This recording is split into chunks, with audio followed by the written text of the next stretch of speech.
Okay guys, today we are talking about whether or not Rule 801, the changes to Rule 801 have made any discernible difference in the shorting behavior on the microcap markets. So right now, again, a quick summary of how they do it and why they're doing it and who's doing it is, again, it's, Knight and Citadel, then the major market makers like them are, counterfeiting shares at the behest of different large banks like UBS, Merrill Lynch, Bank of America. All the major banks are kind of involved in it, or most of them. And the DTCC, permits this behavior to occur, and they're involved in it too because they get money from the buying and selling and the percent interest for holding of the counterfeited shares. Knight and Citadel, the same sort of thing. They get percentages and whatnot. And the major banks are, get obviously the money from the direct shorting. So they're the big winners, and they're doing it on behest of some of the major companies to short, a target group of companies that make them easier for acquisition or can, batter them into non-existence, like competition and whatnot that you want to get rid of. So again, but let's go. Let's take a look at it. So on the first.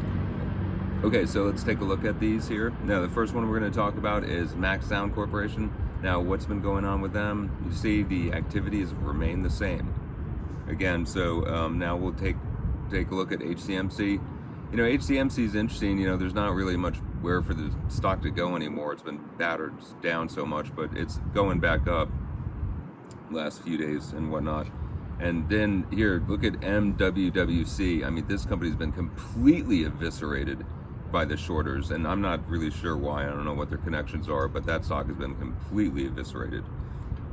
Then you look at EEENF. This one's interesting. Now they have basically an oil find and whatnot, and they went up that that spike.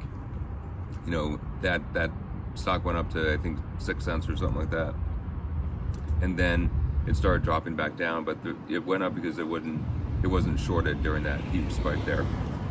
Then the real question now is, what is WDLF, Social Life Network? I mean, they filed suit against their shorters. Now, has that made any difference? All right, let's find out. There it is. Nope, it hasn't made any difference. They're still being shorted.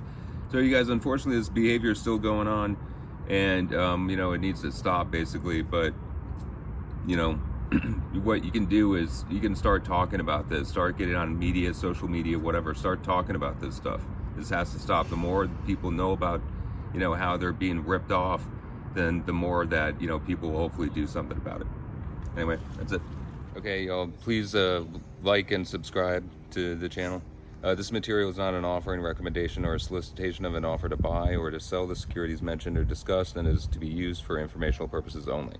Any performance results discussed herein represent past performance, not a guarantee of future performance, and are not indicative of any specific investment. I'm not a financial advisor.